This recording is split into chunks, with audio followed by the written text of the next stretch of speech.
Good morning students. Material technology के third lecture में आप सभी का स्वागत है। तो फर्स्ट लेक्चर हमने जो पढ़ा था वो it was about the metal cutting. मैंने इंट्रोडक्शन आपको दिया था। सेकंड में मैंने आपको बताया कि what is tool geometry of a metal tool. ठीक है, टूल ज्योमेट्री हम लोगों ने पढ़ी थी, उसमें मैंने आपको टूल बताया था, वेरियस एंगल्स बताए थे। अब नेक्स्ट जो हम टॉपिक स्टार्ट करने वाले हैं that is about cutting tools.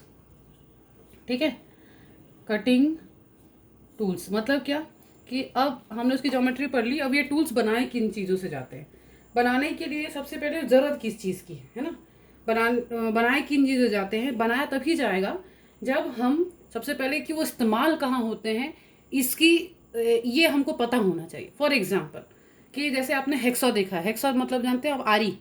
ठीक है, चलिए सिंपल से ही बात करते हैं हम, जिससे हम लकड़ियाँ काटते हैं उस आरी की बात करते हैं। आपने सभी ने शेप देखा है उसका, वो कुछ इस तरह से होता है आरी का शेप। ये इस तरह से हैंडल लगा हुआ होता है। ठीक है, ये इस तरह का आरी होता है यहाँ पर। ठीक है, इसमें यहाँ पर जो है इसमें कटिंग टीथ बने हुए होते हैं। ठीक है, ये काफ़ी फ्लेक्सिबल होता है। एक आरी आपने और देखी होगी, वो इस तरह से मेटालिक फ्रेम की होती है और यहाँ पर उसमें लास्ट में हम एक ब्लेड फिक्स करते हैं। ठीक है, इसको मेटल काटने के लिए भी यूज़ किया जाता है। आपने वर्कशॉप में शायद इसमें काम भी किया होगा। ठीक है, एक ये भी इस तरह की भी। अब दोनों में डिफरेंस है। इसको हम लोग, ये जो आरी है, ये दोनों आरी है ना, इस आरी को हम वुड वर्क के लिए यूज़ करते हैं और इस आरी को हम मेटल के लिए यूज़ कर सकते हैं। ठीक है, अब डिफरेंस क्या है इन दोनों में? दोनों तो कटिंग का ही काम कर रहे हैं ना, दोनों एक तरह का टूल है, कटिंग टूल है, मगर दोनों में डिफरेंस क्या है? तो इसको बनाया कैसे गया है? ठीक है, तो इसको बनाने के लिए सबसे पहले हमको ये देखना है, कोई भी औजार बनाने से पहले हमको ये सोचना ज़रूरी है कि उस औजार से हम क्या काटने वाले हैं। ठीक है, क्या काटने वाले में व्हाट है ना, क्या कट होगा, what is to be cut, first question. ठीक है, तो उसमें व्हाट इज टू बी आप क्या क्या आंसर देंगे? सॉफ्ट मटेरियल काट रहे हैं या और हार्ड मटेरियल काट रहे हैं, ठीक है, या ब्रिटल मटेरियल काट रहे हैं। सॉफ्ट मटेरियल मतलब क्या हो सकता है? हम रबर काट सकते हैं। ठीक है, सॉफ्ट मटेरियल में हम एल्यूमिनियम काट सकते हैं जो कि आयरन के कंपैरिजन में सॉफ्ट होता है। हार्ड मटेरियल में, हार्ड वही मटेरियल होता है, आपने मटेरियल साइंस पढ़ा है, आपने मैन्युफैक्चरिंग प्रोसेस पढ़ा है, आपको पता होगा किसी भी मटेरियल, किसी भी मेटल का हार्डनेस डिपेंड करता है कार्बन के परसेंटेज पे। जिसमें कार्बन का परसेंटेज सबसे ज़्यादा होगा, जितना ज़्यादा होगा उतना ज़्यादा वो मटेरियल हार्ड होगा। और हार्डनेस और ब्रिटलनेस, ये जो दोनों चीज़ें होती है ये आपस में रिलेटेड होती हैं। जितना ज़्यादा मटेरियल, कोई भी मटेरियल जितना ज़्यादा हार्ड होगा वो उतना ज़्यादा ब्रिटल होगा। For example glass. ठीक है, ग्लास जो मटेरियल है हमारे पास में वो बहुत कड़ा होता है, बहुत हार्ड रहता है। ठीक है, उतना ही ज़्यादा वो ब्रिटल होता है। ब्रिटल मतलब नीचे अगर वो गिर जाए या उसके ऊपर चोट लग जाए तो वो टुकड़े टुकड़े होकर चूर चूर हो जाता है, तो उसको ब्रिटलनेस बोलते हैं। ठीक है, सॉफ्ट मटेरियल में आ गया हमारा रबर मटेरियल। ठीक है, एक ये सिंथेटिक मटेरियल। नॉन सिंथेटिक में आपका आ गया एल्यूमिनियम, है ना। तो हम सबसे पहले हमको किस चीज़ को काटने के लिए हम औजार बनाना चाहते हैं, ये हमको सबसे पहले क्वेश्चन का आंसर हमको करना ज़रूरी है। ठीक है, इसके बाद अगर हमने ये आंसर कर लिया तो अभी जैसे वापस हम आते हैं वुड और मटेरियल में। तो वुड जो है एक मेटल के कंपैरिजन में एक तरह का सॉफ्ट मटेरियल है। मेटल जो है ये हार्ड मटेरियल होता है, चाहे कोई भी मटेरियल हो। अगर मैं एल्यूमिनियम की बात भी बोलूँ तो वुड के कंपैरिजन यानी लकड़ी के कंपैरिजन में वो हार्ड ही कहलाएगा। ठीक है, वुड जो है सॉफ्ट मटेरियल है। इसमें इसकी जो इसका जो लचीलापन होता है, आपने देखा होगा कि ये वाली जो आरी होती है वो काफ़ी लचीली होती है, पर ये वाली आरी का जो ब्लेड होता है ये लचीला नहीं होता, ये ठोस होता है। ठीक है, ये सीधा ही रहता है ना। और इसका जो फ्रेम रहता है ये वुडन का भी हो सकता है। यहाँ पर ये जो फ्रेम रहता है ये मेटालिक फ्रेम हम यूज़ करते हैं। ठीक है, इसके टीथ की ओरिएंटेशन, इसके टीथ की ओरिएंटेशन आप ध्यान से देखेंगे तो दोनों की अलग होती है, यानी दोनों की टूल ज्योमेट्री अलग होती है। ठीक है, तो हमको कटिंग टूल के लिए हमको सबसे पहले इस क्वेश्चन का आंसर देना होता है। दूसरा, अब जैसे मेरे को इसमें क्या प्रॉपर्टी चाहिए मुझे इसको बनाने की, क्योंकि मुझे सॉफ्ट मटेरियल का मुझे वुड काटना है, तो मुझे इस आरी में क्या ऐसी विशेषताएं चाहिए कि वुड को कट कर सके। तो सबसे पहली विशेषता क्या होगी कि इस वुड से यानी लकड़ी से ये जो मटेरियल है वो हार्ड होना चाहिए। अगर वुड से सॉफ्ट होगा यानी इसको मैं नरम बना दूंगी तो नरम चीज कभी भी कड़े चीज को नहीं काट सकती। ठीक है, कड़ा चीज ही कड़े चीज को काट सकता है, मतलब इससे ज्यादा इसकी हार्डनेस होनी चाहिए। हार्डनेस जो हमारे टूल की वो ज्यादा होनी चाहिए वुड के कंपैरिजन में। ठीक है, फिर उसके उसके बाद दूसरी हार्डनेस भी किस तरह की, दो तरह की हार्डनेस होती है। एक तो सिंपल हार्डनेस आप जानते हैं, दूसरा होता है हॉट हार्डनेस। हॉट हार्डनेस मतलब आप सभी जानते हैं। हॉट हार्डनेस मतलब कि देखिए कई बार क्या होता है कि हम, मैंने जैसे आपको बताया है कि जब दो चीजें आपस में टकराती हैं या कटिंग का जब भी काम होता है तो घर्षण शुरू हो जाता है, घर्षण यानी फ्रिक्शन। ठीक है, और जहां पर भी फ्रिक्शन स्टार्ट हो जाता है वहां पर हमेशा जो है हीट का जनरेशन होता है। हीट का जनरेशन कई बार इतना ज़्यादा हो जाता है, जैसे मैंने आपको बताया था टाइप्स ऑफ चिप्स में, कि वहाँ पे बिल्ट अप एड्ज जो है बनने लग जाते हैं।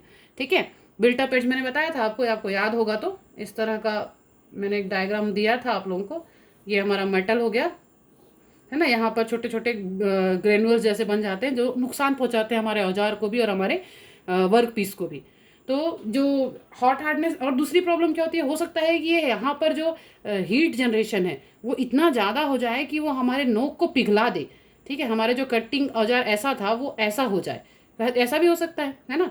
तो जो हॉट हार्डनेस है यानी इतनी ज़्यादा हार्डनेस होनी चाहिए, इसकी वैल्यू इतनी होनी चाहिए कि दोनों लकड़ी और इसके बीच में होने वाले घर्षण से जो ऊष्मा पैदा हो रही है उसको हमारा औजार सहने लायक होना चाहिए। यानी इसका मेटालिक पॉइंट जो है ज़्यादा होना चाहिए, मेल्टिंग पॉइंट, सॉरी, इसका मेल्टिंग पॉइंट जो है ज़्यादा होना चाहिए। यानी इसके कंपैरिजन में कम से कम 35% से लेकर के 50% जो है इसको हार्ड होना जरूरी है।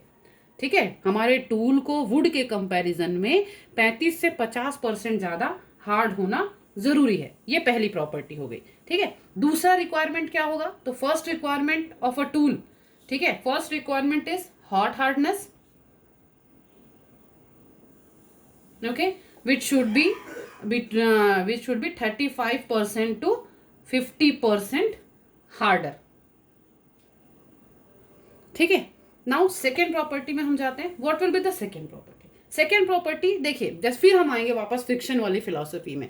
वुड है, वुड और इस आरी के बीच में, दोनों के बीच में कटिंग का प्रोसेस हो रहा है। कटिंग होने से आपको पता है फ्रिक्शन होता है, फ्रिक्शन होने से ऊष्मा पैदा होती है जिसके लिए हमको हार्ड हार्डनेस की जरूरत हो रही है। फ्रिक्शन के साथ साथ एक चीज होता है, दूसरा वो होता है वियर यानी घिसाव। घिसाव किस चीज का? वुड का भी घिसाव हो रहा है और हमारे टूल का भी घिसाव हो रहा है। ठीक है, तो घिसाव मतलब हम क्या बोलेंगे, वियर, है ना। हम जितना ज्यादा कट करेंगे उतना ज्यादा हमारा टूल जो है घिसेगा। ठीक है, तो हम अगर जैसे मैं इस आरी को लेकर के आ रही हूं और मैंने 2 से 3 लकड़ियां काटी और वो घिस गया तो मुझे नई आरी लेनी पड़ेगी, है ना। तो या फिर मुझे उसका धार फिर से तेज करना पड़ेगा। तो मुझे हर 2-3 लकड़ी काटने के बाद अगर मुझे आरी को तेज करना पड़ रहा है तो मेरा समय जाया हो रहा है ना, मेरा समय वेस्ट हो जा रहा है। तो इतना कम वियर रेजिस्टेंस, इस प्रॉपर्टी को क्या कहेंगे, वियर रेजिस्टेंस। रेजिस्टेंस मतलब गतिरोध, गतिरोध नहीं, सॉरी, रोधक, है ना। यानी घिसाव को इतना जल्दी जल्दी घिसना नहीं चाहिए, हमारा टूल जो रहता है वो जल्दी घिसना नहीं चाहिए, तो वियर रेजिस्टेंस होना चाहिए। इसके साथ साथ दो हमको और किस चीज की जरूरत पड़ती है, abrasion resistance. Abrasion resistance, abrasion resistance मतलब क्या, एब्रेसिव देखा है आपने, एब्रेसिव Al2O3 एल्यूमिनियम ऑक्साइड जो होता है ये एक तरह का एब्रेसिव मटेरियल होता है। एब्रेसिव मटेरियल हिंदी में लेट इट बी, मुझे मैं आपको समझाती हूँ। आप लोगों ने सभी ने रेतमल पेपर देखा, सैंड पेपर, सैंड पेपर सभी ने देखा होगा, सभी घर में पुताई हुई होगी, वाइट वॉशिंग हुआ होगा, है ना। तो हम क्या करते हैं, पुताई जब पुट्टी उट्टी करवाते हैं तो उसके बाद में हम एक रेतमल पेपर लेकर के आते हैं और उससे हम दीवार को घिसते हैं। ठीक है, घिसने की वजह से क्या होता है कि जो हमारी जो कलर हमने, जो पुट्टी हमने की हुई होती है वो पूरी तरह से रिमूव नहीं होती, वो बराबर हो जाती है। ठीक है, तो उसको क्या कहेंगे हम, एब्रेशन कहेंगे। ठीक है, दैट इज अ एब्रेशन। तो इसका मतलब घिस के निकालना है। तो यहाँ पर वियर रेजिस्टेंस और साथ में एब्रेशन रेजिस्टेंस, मतलब ये जो टीथ बने हुए, टीथ घिस करके बराबर नहीं होने चाहिए, है ना, ये आपस में नहीं होने चाहिए। तो ये हमेशा इतनी इसमें रेजिस्टेंस ये इतने हार्ड होने चाहिए कि हमेशा एब्रेशन को नेग्लेक्ट करें और वियर को भी नेग्लेक्ट करें। ठीक है। अब तीसरा जो टूल की प्रॉपर्टी रिक्वायरमेंट होनी चाहिए, हमारा टूल किस चीज में सक्षम होना चाहिए, तीसरा जो चीज है इम्पैक्ट टफनेस। इम्पैक्ट टफनेस, अब ये इम्पैक्ट टफनेस क्या है? इम्पैक्ट मतलब झटका, ठीक है। टफनेस मतलब झटके से लगने वाला जो फोर्स होता है उसको सहने की क्षमता, ठीक है। आप लोगों ने इस वाले जो मेटल को काटा है, मैं वुड का एग्जांपल दे रही हूँ, आपने मेटल को काट के रखा हुआ, आपको पता है वर्कशॉप में आपने शायद किया है ये काम। तो आप देखेंगे कि जब भी हमारा एंगल चेंज हो जाता है तो ये जो ब्लेड होती है ये टूट जाती है, ठीक है। या फिर कई बार हम जैसे अगर मैनुअल वर्क कर रहे हैं, मशीन वर्क नहीं मैनुअल वर्क कर रहे हैं, तो कई बार हम जोर से ताकत लगा करके कटिंग करने की कोशिश करते हैं, लगातार करते हुए हम थक जाते हैं तो धीरे धीरे हम काटने लग जाते हैं, फिर अचानक से हमको टाइम लिमिट पता चलती है, हम जोर से ताकत लगा करने लगे। तो क्या हो रहा है कि ये जो टूल है हमारे पास में, ये टूल हमारा अलग अलग प्रकार के झटके सह रहा है, ठीक है। तो ऐसा इसका जो इम्पैक्ट, तो इसी झटके को हम कहेंगे इम्पैक्ट, है ना। तो ये इतना कठोर, इतना कड़ा होना चाहिए कि इस तरह के झटकों को सह पाए हमारा जो टूल है, ठीक है। तो ये 3 रिक्वायरमेंट है जो हमारे टूल में मौजूद होने चाहिए। पहला hot hardness, second wear resistance, और थर्ड जो है इम्पैक्ट टफनेस, ठीक है। तो अब इनमें यूज किए करने वाले मटेरियल कौन कौन से, टूल मटेरियल्स, अब देखते हैं कि ये सारे जो टूल्स हैं वो किन चीज़ों से बनाए जाते हैं। तो सबसे पहले हम देखते हैं जो सबसे कॉमन मटेरियल हम यूज़ करते हैं उसका नाम है प्लेन कार्बन स्टील।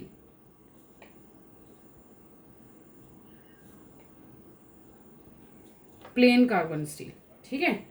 इसमें आपको आपने आपने सभी ने मटेरियल साइंस और मैन्युफैक्चरिंग प्रोसेसेस आप लोगों ने पढ़ा हुआ है, तो आपको आइडिया होगा कि टूल मटेरियल में प्लेन कार्बन स्टील क्या होता है, ठीक है। अगर हमारा प्लेन कार्बन स्टील में अगर कार्बन का परसेंटेज हम लो रखते हैं तो वो क्या होगा, उसकी प्रॉपर्टी होगी tough and shock resistant.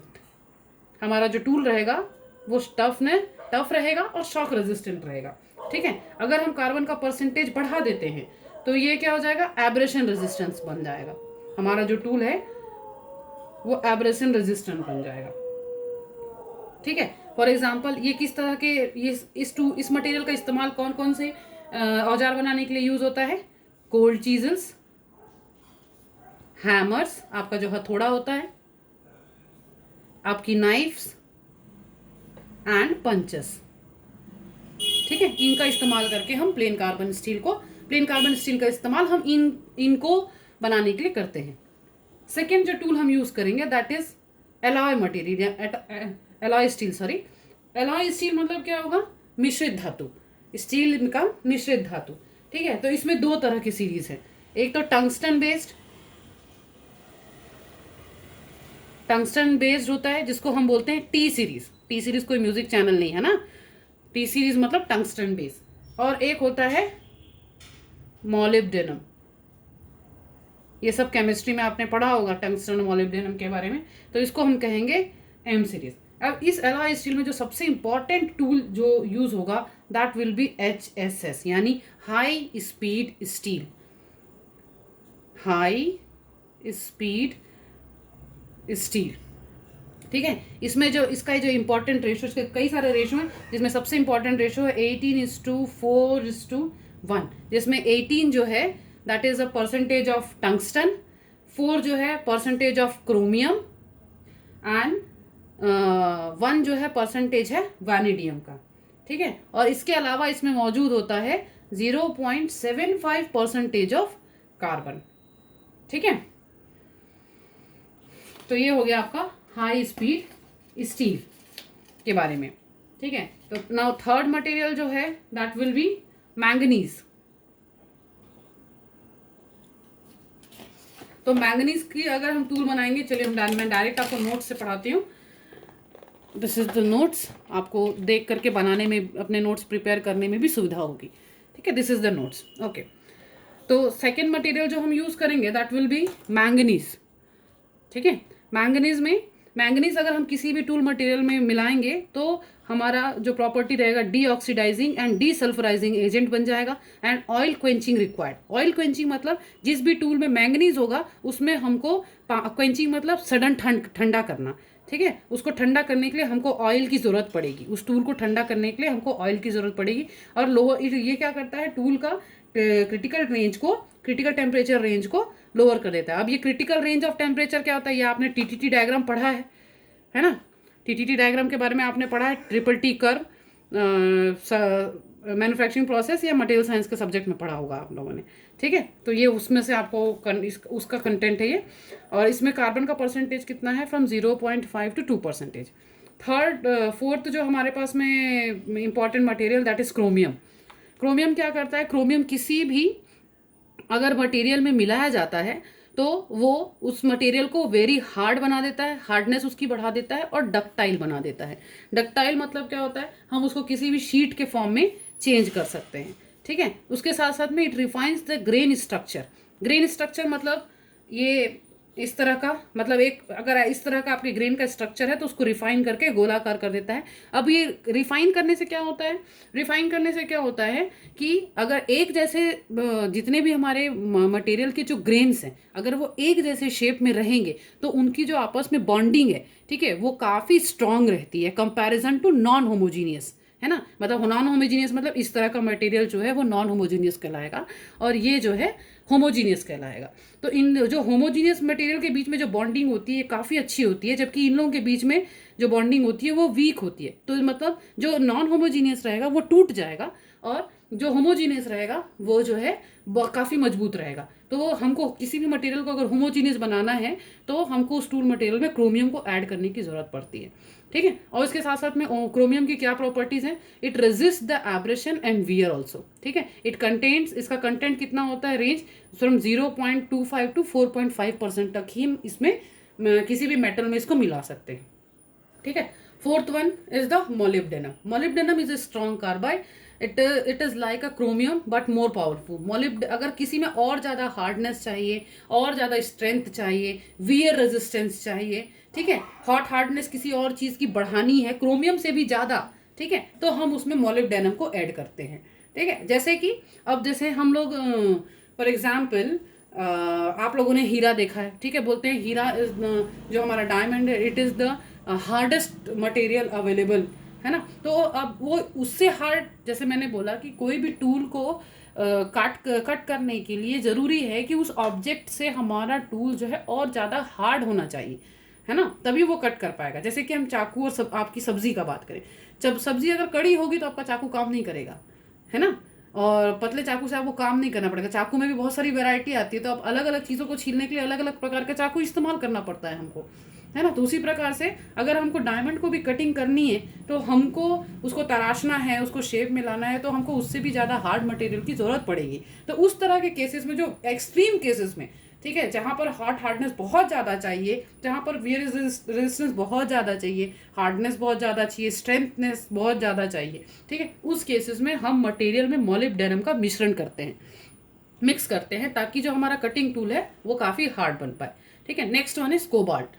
Cobalt क्या करता है, used in HSS, increases the hot hardness. ये हॉट हार्डनेस को बढ़ाने के लिए सिंपल सा नोट्स है, आपको विजिबल है, आप आराम से देख करके इसको लिख भी सकते हैं अपनी कॉपियों में।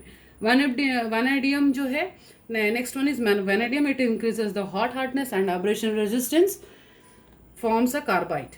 ठीक है, इसका परसेंटेज देख लीजिए, 0.2 से 0.5% in alloy carbon tool steel and from 1 to 5% in high speed steel.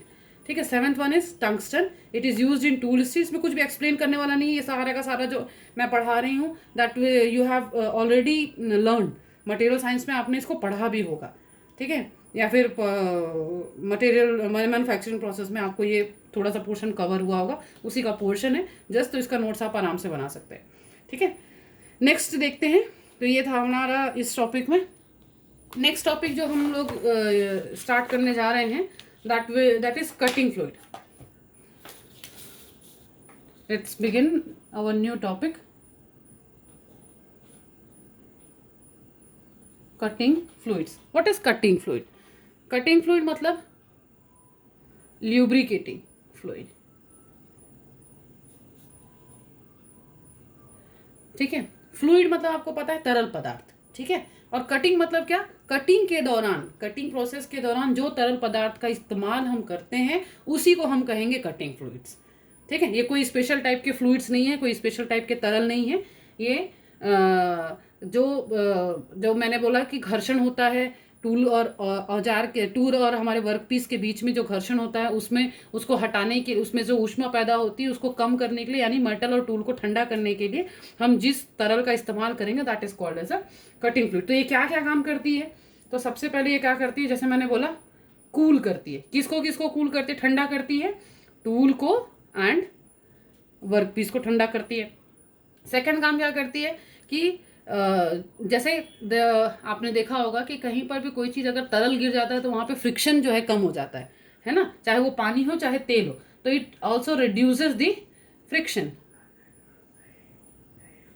Third property क्या होता है कि अगर हम पानी की जगह पे तेल का इस्तेमाल करेंगे तो वो क्या करता है, जंग लगने से भी बचाता है। तो ये क्या होता है, अगेंस्ट रस्टिंग काम करता है। मतलब अगर हम दो, देखिए टूल भी आपका लोहे का बना हुआ है, आपको कट भी करना है लोहा को, है ना। अगर हम उसके ऊपर पानी से ठंडा करने की कोशिश करेंगे और आप बिना पानी को पोछे वहां पे सफाई किए हुए आप रख देंगे तो कल देखेंगे कि वो दोनों औजार, आपके औजार और आपके वर्कपीस दोनों में जंग लगा हुआ होगा। मगर अगर उस पानी की जगह में आप अगर तेल का इस्तेमाल करेंगे या तेल में मिला हुआ पानी इस्तेमाल करेंगे, ठीक है, तेल में मिला हुआ पानी अगर इस्तेमाल करेंगे आप, तो वहां पर उसमें जंग लगने की जो संभावनाएं होती हैं वो काफी कम हो जाती हैं। ठीक है, फिर और क्या काम करता है cutting fluid? It improves the, it increases the surface finish. ठीक है, सरफेस पे चिकनाई लाता है। ठीक है, और क्या काम करता है? It prevents the formation of built up edge. ठीक है, बिल्ट अप एज को फॉर्मेशन करने से भी रोकता है। थर्ड है जो, और एक और सबसे कॉमन काम करता है, वॉश ऑफ द चिप्स। जितने भी चिप्स निकलते हैं कटिंग के दौरान, जो छिलके निकलते हैं, उन सबको कटिंग जोन से वो बहा करके साथ में लेके जाता है। ठीक है, तो इस तरह से ये छोटे छोटे फंक्शन है। तो ब्रॉडली हम दो तरह से क्लासिफाई कर सकते हैं कि ये दो काम करता है कटिंग फ्लूइड। क्या क्या काम करता है? कूलिंग एक्शन, और दूसरा जो काम करता है वो है